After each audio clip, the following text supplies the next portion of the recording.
एक बार दुर्योधन भगवान श्री कृष्ण के पास आया। आकर कहने लगा, मैंने घर पे एक यज्ञ रखा है, आपको आमंत्रित करने आया हूँ, आप आओगे? क्योंकि आप तो पांडवों के पक्ष में हो। तब श्री कृष्ण ने कहा, दुर्योधन, मैं पांडवों के पक्ष में नहीं हूँ, मैं धर्म के पक्ष में हूँ। अगर धर्म तुम्हारे साथ है तो मैं अवश्य आऊंगा। दुर्योधन ने पूछा, जब आप मेरे पास आओगे इसकी क्या पहचान है? तब श्री कृष्ण ने कहा, जैसे ही तुम्हारे यज्ञ मंडप में मैं प्रवेश करूंगा, वहां पर जितना पानी होगा वह 2 घड़ी के लिए दूध बन जाएगा। यह बात सुनकर दुर्योधन प्रसन्न हो गया। कहने लगा, यह तो बड़ी सुंदर पहचान है, अब मैं जाता हूँ, मुझे और भी काम करने हैं। इस प्रकार दुर्योधन आमंत्रित कर अपने घर आ गया। यज्ञ का दिन आया। श्री कृष्ण ने अपने मित्र उद्धव से कहा, उद्धव, हमें चलना है दुर्योधन के यज्ञ में। उद्धव जी कहने लगे, वह तो बड़ा दुष्ट और पापी है, उसका अन्न खाएंगे, उसका अन्न खाने से हमारी बुद्धि मलिन हो जाएगी, और आपने उसे कैसे कह दिया कि हम उसके घर आएंगे? श्री कृष्ण ने कहा, उसने आमंत्रित किया था, जो मुझे बुलाएगा मैं उसके घर अवश्य जाऊंगा। श्री कृष्ण की बात सुनकर उद्धव जी कहने लगे, हे ठाकुर, जैसे आप कहेंगे मैं तैयार हूँ। अब दोनों तैयार हुए, मार्ग से चल रहे थे। अचानक से श्री कृष्ण ने कहा, उद्धव, अपने राजसी वस्त्र उतार दो, हम वहां पर राजसी भेष में नहीं चलेंगे, गरीबों का रूप बनाकर चलेंगे, जैसे कि दुर्योधन हमें पहचान न सके। अब श्री कृष्ण और उद्धव ने गरीबों के वस्त्र पहन लिए। दोनों को कोई पहचान ही नहीं पा रहा था। दोनों घूमते घामते हस्तिनापुर आए। हस्तिनापुर में यज्ञ की तैयारियां चल रही थी। जैसे ही भगवान श्री कृष्ण ने दुर्योधन के यज्ञ मंडप में प्रवेश किया, वहां का सारा पानी दूध बन गया। दुर्योधन समझ गया श्री कृष्ण आ चुके हैं।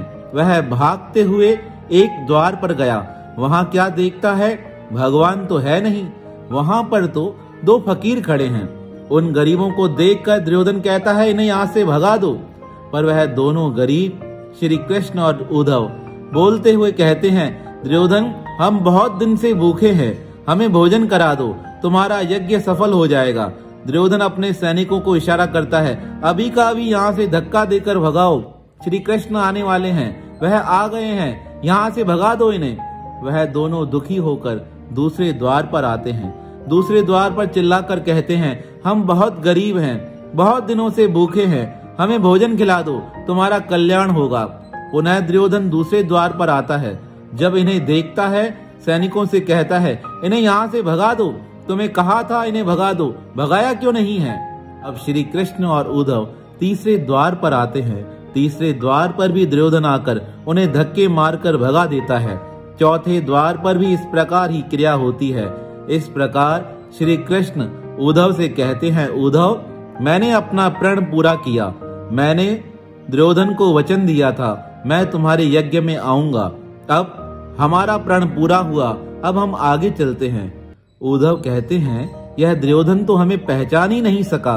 श्री कृष्ण ने कहा, जिसके मन में प्रेम नहीं होता है वह मुझे नहीं पहचान पाता है, और जिसका भाव सच्चा, जिसका प्रेम सच्चा होता है वह मुझे हर रूप में पहचान लेता है। उद्धव कहने लगे, कृष्णा, मुझे भूख लगी है, बहुत जोर की भूख लगी है, कहाँ भोजन खिलाओगे? श्री कृष्ण ने कहा, चलो सखा, मैं तुम्हें विदुर जी के पास लेकर चलता हूँ। अब वही गरीबों का वेश बना रखा है। दोनों विदुर के घर आए। विदुर जी का दरवाजा खटखटाया। विदुर जी ने जैसे ही दरवाजा खोला, देखते ही पहचान गए। कहने लगे, केशव, यह कैसा रूप धारण किया है, और इतनी बड़ी हस्तिनापुर में तुम गरीब बनकर घूम रहे हो, किसी ने तुम्हें पहचाना भी नहीं। उद्धव जी हैरान हो गए। दुर्योधन के पास 4 बार गए, तब भी पहचान न सका, और विदुर जी एक बार में देखते ही पहचान गए। श्री कृष्ण ने कहा, उद्धव, विदुर जी का प्रेम सच्चा है, इसलिए इनके नेत्र खुले थे, इन्होंने मुझे पहचान लिया। विदुर जी ने बड़े भाव के साथ श्री कृष्ण को भोजन कराया, और भोजन पता है क्या था? वह भोजन था केले की खाल। विदुर जी केले की गिरी नीचे गिराते जा रहे थे और केले का छिलका भगवान को खिला रहे थे। विदुरानी ने दूर से देखा, वह चिल्लाते हुए आई, क्या करते हो? यह केले के छिलके भगवान को खिला रहे हो। विदुर जी ने क्षमा मांगते हुए कहा, नाथ मुझे क्षमा करना, मुझसे अपराध हो गया है, मैंने केले के छिलके आपको खिला दिए हैं। श्री कृष्ण मुस्कुराते हुए कहने लगे, ऐसा प्रसाद तो मैंने आज तक नहीं खाया है। हे विदुर, आपके प्रेम को मेरा नमन है।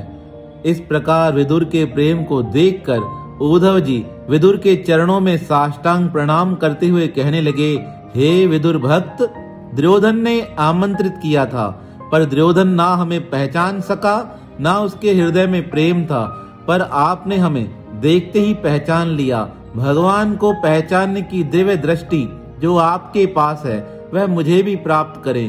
तब विदुर जी ने कहा, यह तो परमात्मा की कृपा से ही प्राप्त होती है।